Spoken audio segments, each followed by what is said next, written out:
Hello, everybody. Please don't challenge me. I'm not sure if I still can do it. I used to be able. So I'm Peter Lisy. I'm a software engineer in Skype in Prague. You can find me on Twitter. You can reach me on Skype or LinkedIn. If you have questions afterwards, there is a Microsoft booth where I'll be staying for the rest of the day probably. So feel free.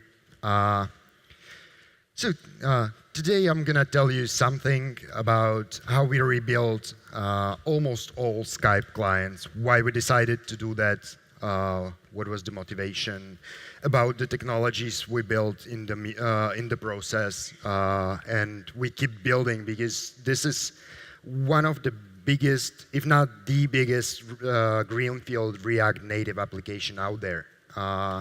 We started releasing them in June. This year, so it's pretty much new. We started rewriting it a year and a half, 2 years ago, but maybe more on that later. So a little bit of history about Skype. The first client was released almost 14 years ago. It was based on peer-to-peer technology, which didn't really work that well on mobile phones. Mobile phones weren't really a thing back then, at least not smartphones. They came later, and we started building mobile clients as well. As the time went, we expanded from Windows to a bunch of different platforms. We were on Macs, we were on Linuxes, we were on TVs and cars. We were pretty much everywhere.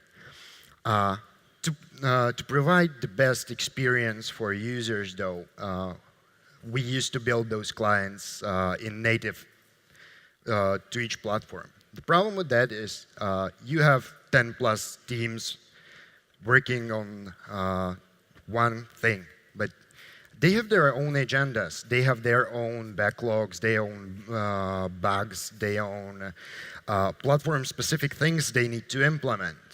And so it becomes quite challenging to keep the features they are shipping in sync. So it used to take a lot of time to ship one feature across all platforms. As you can imagine, that's that creates a problem for the company, as it can't really experiment fast. It cannot grow as fast as it could if it was shipping the features across the board really fast. And so we decided to fix this, to implement most of the clients from one code base. The focus was on engineering point of view. We wanted one team, we wanted one code base that worked on it. And so we started evaluating different technologies. We knew that we needed to be on web. We knew that we needed to be on mobile. We had to be really strong on mobile. And we still needed to support most of the platforms. We needed to go back and support Linux client. We needed to go and be able to update Mac and Windows as fast as any other platform. And so we looked into hybrid applications built in JavaScript. They were easy to build, relatively, but they are lacked on mobile. They lacked in performance, they lacked in user experience. It wasn't the native feel you usually want from your applications, right? So then we went, and since Microsoft now owns Xamarin, we evaluated that. Really cool technology, though it only supported mobile back then. And that didn't work for us because we still needed desktop and we still needed web. So, as far as I know, Xamarin still doesn't do web.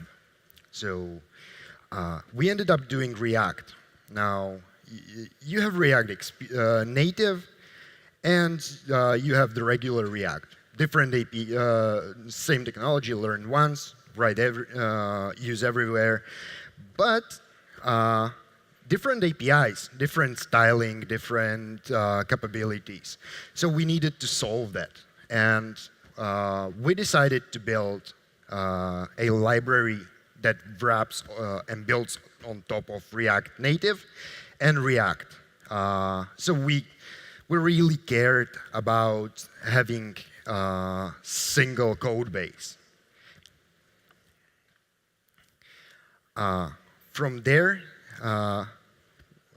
we built, so now we have a bunch of components we can use, bunch of APIs that came from React Native, a small layer. But it's not enough. You still need to build networking. You still need to build data persistence. You still need to build state management solution. So in the process, we started building open source libraries. We built something for talking to our REST services.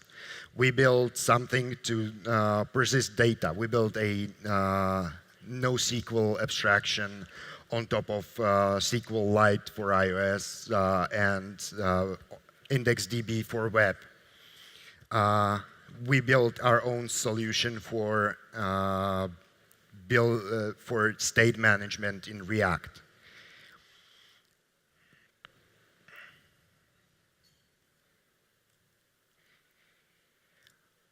Now, ReactXP on its own is really only about the core functionality that most of the applications use. You get about 11 different foundational components you can use together. You get styling, you get animations, you get accessibility APIs. But that's pretty much it for what you get from ReactXP. If you still need to have the ability to go native on those platforms. You need ability to write, for example, file picker, right? And so we created this concept called ReactXP Extensions, where you expose the same API across the entire all the supported platforms, which are, in case of ReactXP, it's web, it's iOS, Android, and experimental UWP. We don't know whether that's going to pay off. We are trying to play with it a little. It's kind of supported, probably not production ready. The rest of the platforms are in production. So this is something you can download now. It's used in real products.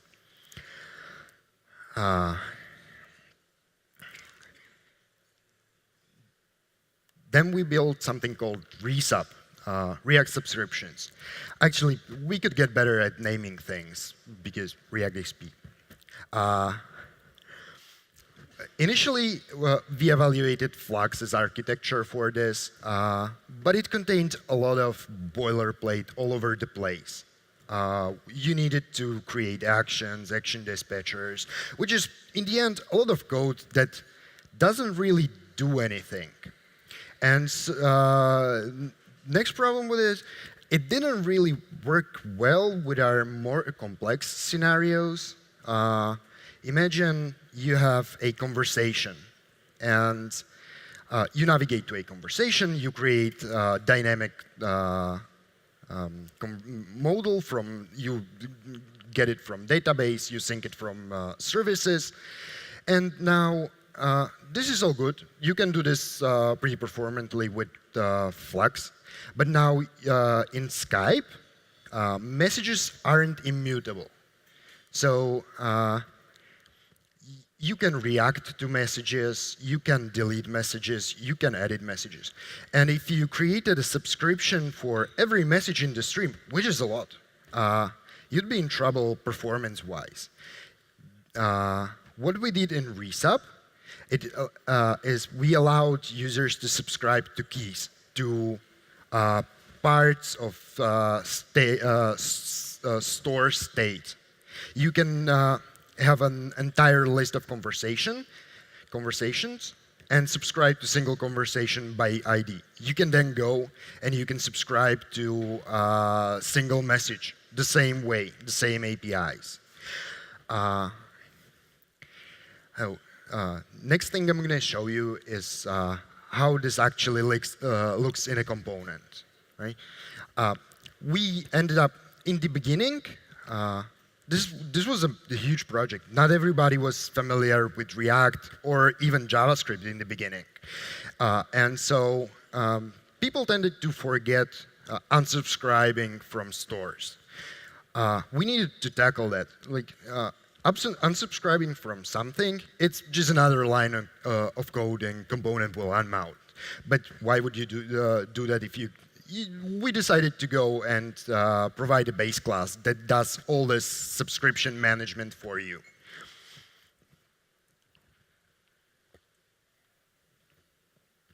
So if you want to use resub with your React components or ReactXP components, you extend something we call component base. Component base gives you a very basic, very simple method to subscribing to things, which is there is a build state method you override. In there, you go and you just call your auto-subscribable getters on your store. That's it. That will automatically create subscriptions for you. You don't even need to return that value anywhere. You can use it in Boolean expressions. Just calling that method automatically creates subscription for you. That subscription isn't a on subscription, right? It's a once. Next time when that value updates, build state is called again, and you need to call the getter again to subscribe for the next round. This is very useful for cases like fire and forget. You just grab the value when you initialize the component, and you don't really care anymore about the changes that happen to it. The build state method takes props and initial build, which is true only when you build the component for the first time, like the first time you create state. Every other time, it's false. And from there, it's basically in your state, and you can use it as in any other React component before.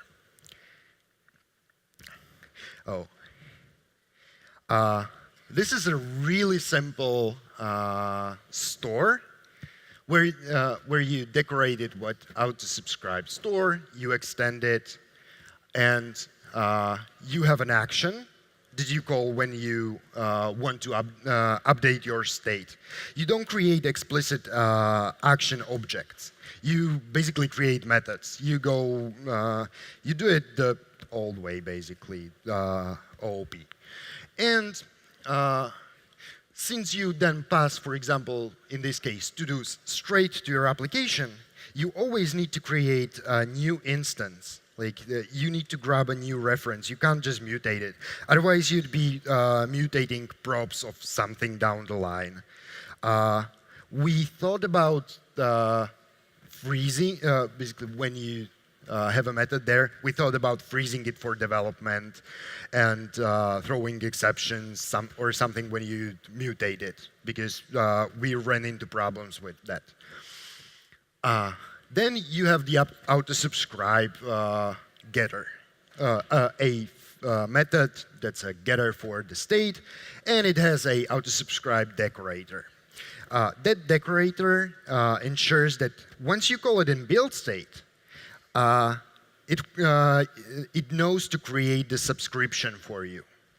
Now, if you, for example, called the method inside of render function, there's no way for us to subscribe to it in the render function, and it would just keep updating it, and so it produces a warning.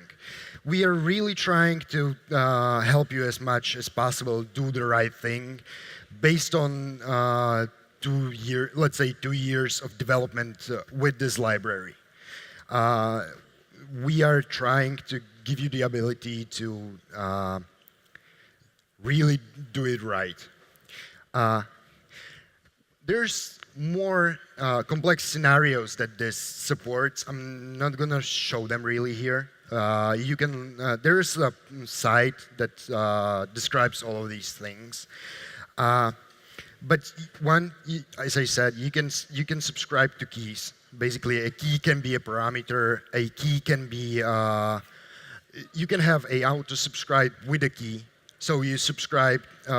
It makes sense to have a bunch of logic in the same state because it's regarding the same thing. And so you implement it in the same class. It lives there. It's happy there. And from sorry. And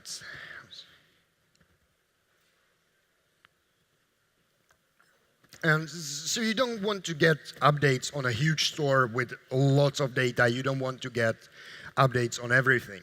So you just subscribe. This getter is hooking into this property. That can be a number. It can be a symbol. It can be a unique value. It can be an ID of something inside of the store. Then when you want to update that value and you want to trigger changes in your components, there's a trigger method. That method comes from the store base class. Calling that method triggers changes on all the subscriptions. That's kind of descriptive, right? What you don't see there is that you can specify the keys you want to trigger it with. And and so you hook into all those extra powerful features. You don't really.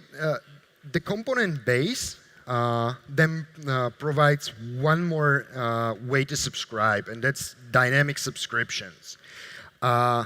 Those are most likely an overkill. In 99.9% of cases, it's an overkill. There is one component that does that in entire Skype code base. And that's a code base with hundreds of thousands of lines of code, thousands of components probably. So that's why I'm not really showing it here.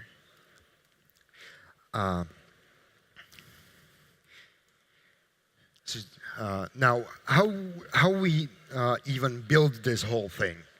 We grab it. In the beginning, you have something called StartManager. Because now, all those stores, in our case, are singletons. So you can't really initialize them in constructor. You can't really grab data from database in constructor. So we needed something to model dependencies between different stores and how to initialize them. And that's something that StartManager does. It's part of Resub, and it takes care of your dependencies. At the time of registering to for the StartManager, you need to specify some ID of your store, and you need to specify your dependencies. Then StartManager will start, on start of the application, will start initializing them. And since the startup methods are async, it can go in parallel. It can, unless the store or service doesn't have any dependency on something that's not initialized, it's going to go and it's going to start initializing that store or service. Once it does the first round, it goes to the next round and next round until it initializes all services and stores. And then it lets you know, okay, now is the time when you can hide your loading screen and display the actual client. Because now you loaded data from database, you loaded data from network, you know what feature flags you have on. So go ahead, start your client. The next crucial thing we implemented as a part of this effort to have single code base is a abstraction on top of SQLite and IndexedDB. We needed a database that could do transactions, that could do indexes for quick lookup, and that could and that would work across the board. Unfortunately, with IndexedDB, you cannot really use promises, the standard promise as such, to implement transactions, because if you don't have a pending query, the connection will just close. And so when your regular promise resolves somewhere in the next even loop iteration, the transaction and the connection to database is already gone. That's why we had to roll our own version of promises. It's called SyncTasks, open source as well. It removes this notion that every denable needs to be resolved in next event loop cycle.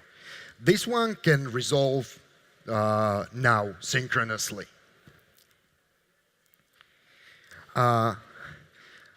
This abstraction also fixes a couple of problems you'd have with, for example, Safari or IE.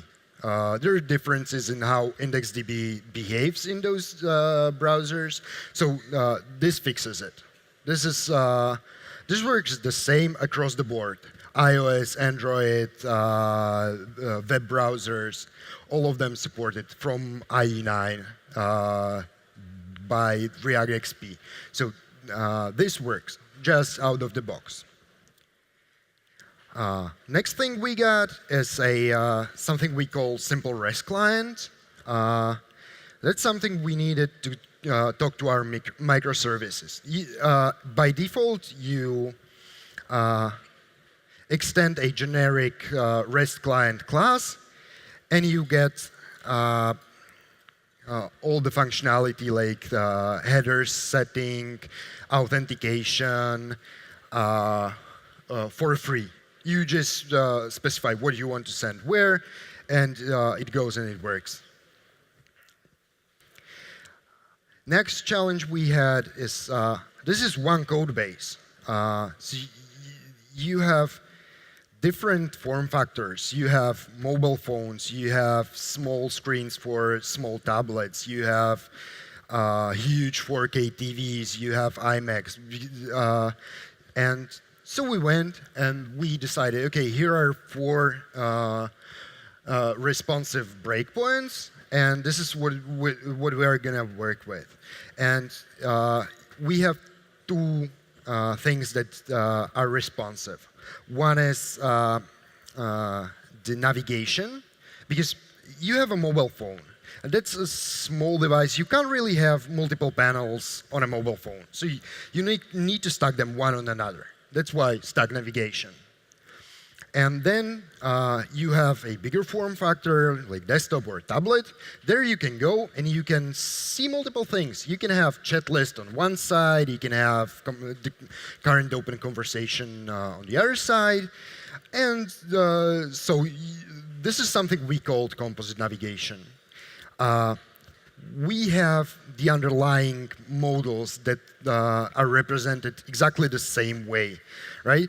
On stack navigation, we have a stack that you push to on the backend that drives then the navigation code. And you push on something we call navigation context. Navigation context is strongly typed thing that you can then recognize in a view, in a React component, and decide which of the scenes or panels you want to render. Composite navigation context, on the other hand, has multiple properties. So you have multiple possible moving parts in there. The cool thing about it is that they are nested. So if, for example, you have gallery in your conversation and you navigate to a different conversation, you don't end up with the same with the gallery from the previous conversation, because that was a child of the previous navigation context. So that gets discarded with that the context of previous navigation. For example, you can see here, right, on the phones. First is like you open Skype and you have chat list. You click on a conversation, we push a conversation navigation context, and you get a conversation rendered with an animation, right? That's built in. In the background, there's a laptop. That's pretty much the same situation with a conversation, except it's a composite thing. You have conversation list panel in one place, and you have the conversation itself in the other panel. Those are the same components you just you can see on mobile. It's exactly the same. They use the second part of responsiveness, where we have this responsive width store. The name is a little bit misleading because it doesn't do only width. It does also rotation and this sort of stuff. So from there, you get your application size, basically. You subscribe to that store, and you resize your application based on that. For example, in there, you are on a call, and that takes call navigation context just takes over the whole root navigation. It's a full screen thing. So you can have different forms, some with 2 panels, some with 3. There's no limit with this. I'm going to talk a little about styling. We built styling into ReactXP in a way that if you implement your components with these constraints we give you, it's almost guaranteed that they'll look the same. If they don't, please report the bug. Like, we're going to fix it for you. Or you can submit a PR. It's open source. We're happy to take contributions as well. Styles are solved in a way that every basic React Native ReactXP component has its own set of styles. You get type checking on those. You get, okay, for example, width has to be a number. Width has to be a number across the board, even for desktop. You can't really do EMs. It's a challenge we had to face, and we basically decided, okay, pixel it is, because that's what we can implement across the board for everything. And so you get different style. You have the same base styles for every component, but then views have their own styles. Then text has its own styles, because you can't really do a font size on a view. You can on text. So you get this type checking out of ReactXP, where it's really hard to do styles that don't belong to something, right? On top of it, we have, for example, TypeScript rules that keep the stylings clean. I'm pretty sure you ran into it at some point, where you have this huge style in JavaScript, and most of it is not even used. This is JavaScript. We can TS-lint the hell out of it, and we get errors when styles are not used. You can combine styles. You can even do combination based on state, for example. State is hover from state, because what we don't support is, for example, hover state or pseudo classes in CSS, because that thing doesn't exist in native. And so the philosophy behind ReactXP is that we implemented the things that we can get across the board.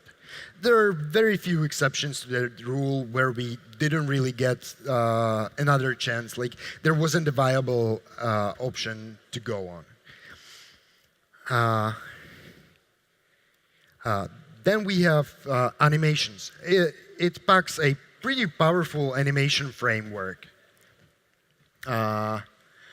You have 4 different animated components you can use. And to animate them, you basically assign styles to them, right? Those styles use animated value, and then when you need to, you animate that value. This is how you define the animated value. Then you pretty much define your style, and you use it in an animated component. From there, you declaratively say, OK, this is my animation. And once you need it, you start it. There are these timing animations that you can animate one value at a time. But we have you have the ability to combine those animations. You can run them in sequence, and you can run them in parallel as well. So in the end, this is pretty powerful, and it exists across the board again.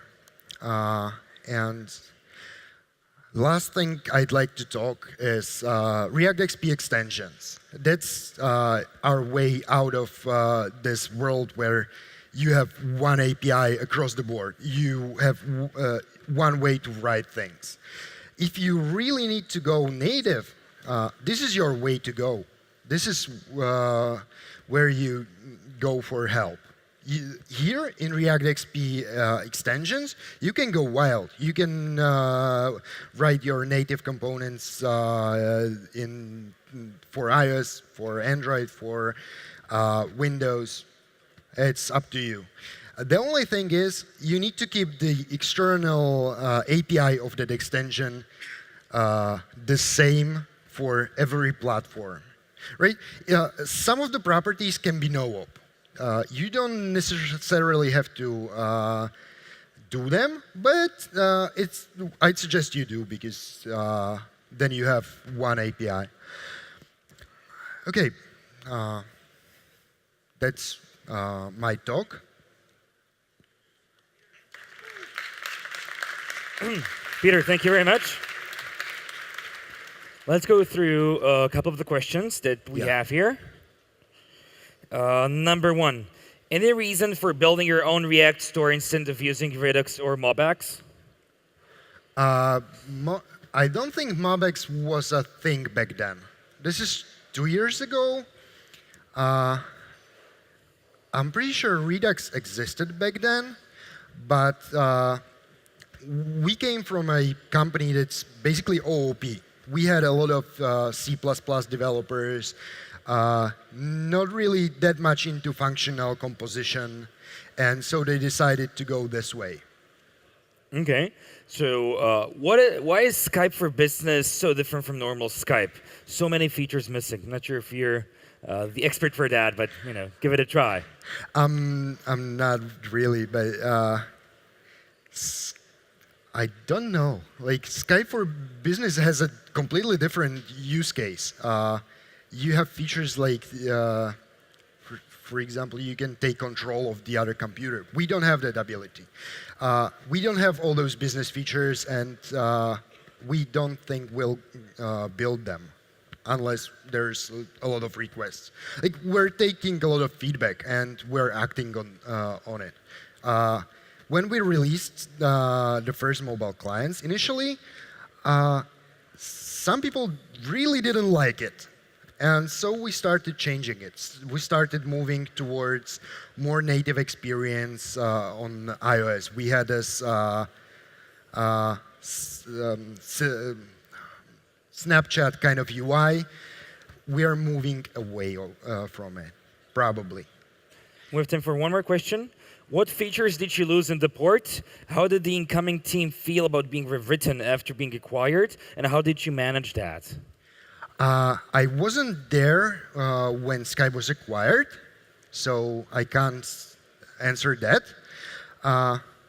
There were internally some people who didn't like the rewrite because it's missing some features. For example, there is no contact sharing because we don't really have contacts per se anymore. You have contacts less.